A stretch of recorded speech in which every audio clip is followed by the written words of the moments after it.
Hello, everyone. I want to talk today about, are there Islamic feminists? Some fallacies in Arab feminist rooms on Clubhouse. This is the title. There are many awesome Arab feminist ladies and girls on Clubhouse application who represent the feminist movement in the Arab world in general and in Iraq in specific. On Clubhouse and social media, one finds easily a struggle going on between the forces of enlightenment, secularist groups, and women's rights versus the forces of tradition, blind obedience, and the worship of Islamic symbols, all trying to get the support of society, which is unfortunately soaked in the Islamic mythology or myths and a religious belief system. What motivated me to publishing this idea, or I even published an article regarding the same topic, was an accusation as I and some other male secular colleagues faced from some other female activists, stating, and I am paraphrasing it, that male atheists, or some of them at least, adopt women's rights to reach our own agendas as atheists in defeating and weakening Islam, as if Islam is a person or a person whom we hate, or the religion elites behind it. The accusation which went on was adopted partially by some ladies who claimed themselves to be Muslim reformists, who requested from us, male atheists, to differentiate between Islam and women's rights. I and my male friends argued for the following points. Number one, it is impossible, and I emphasize the word impossible, for a woman living in Islamic countries to obtain even her most basic rights, such as choosing her life partner or equality inheritance, as a female receives half of the male's portion and her testimony in courts considered less than the male's testimony, and the freedom to decide how to live, which is not possible under a patriarchal system of Islam that establishes inequality through Quranic texts and the authenticated hadith, the sayings and the deeds of Muhammad, the Prophet of Islam. Rather, females are killed under justifications such as honor, with the most ridiculous justifications for crimes that are protected by Allah, derived from the Islamic religion.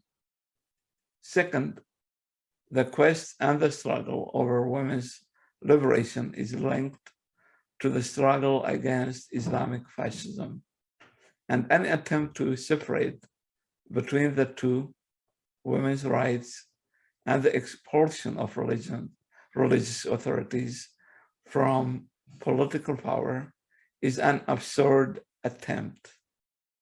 Could be likened to turning the trial of a male rapist into a matter of distorted culture and nothing more. This separation serves the Arab, Kurdish, Turkish, nationalist Islamic trends, embracing the dress of religion, which is constantly waging campaigns to undermine and demonize secular feminists. In general, such campaigns include insults that reflect the baseness and the fall of religious education. 3, one of the feminist ladies kindly stated that, and I am again paraphrasing, there are also masculine atheists and secularists, which means that the feminist struggle is not limited to Islamists and nationalists. End of quotation.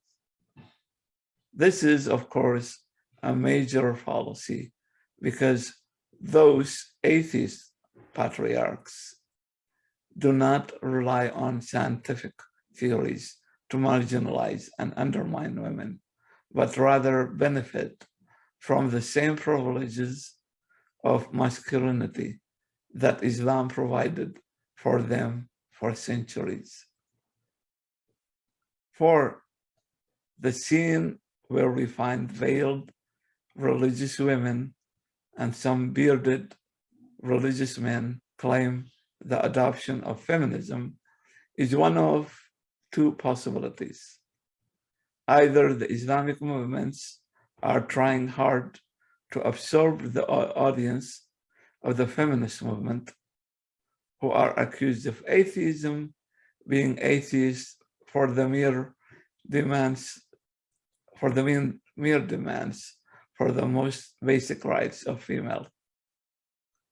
Or these Muslim women adopting the emancipation of women will reach a crossroad where they must choose between Islam or their freedom and dignity, because there is no third choice here. 5, let us remember the lesson of history. Mustafa Kemal Ataturk in Turkey consolidated women's rights by marginalizing the role of religion and clergymen.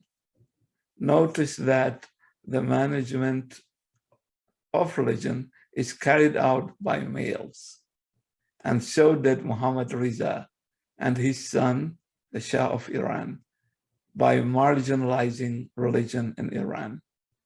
And Habib Bourguiba did the same in Tunisia.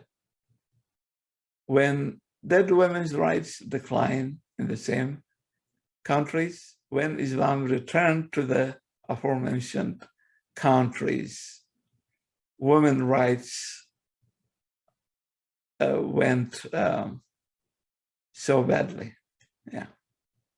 6, it is possible to see some wearing hijab feminists, such as Malala Yousafzai, who is courageous and she deserves all the respect. But they remain to be considered heretics and apostates by the majority of the religious establishment members. Thus, the struggle against the Islamic tradition is essential to fighting for women's rights. In conclusion, it is our right as human beings and in our interest as males to get the best life partner for us through the emancipation of women. We males should remember that it is our duty as rational beings to support women without showing even the slightest sign that such a contribution is an endowment of any kind.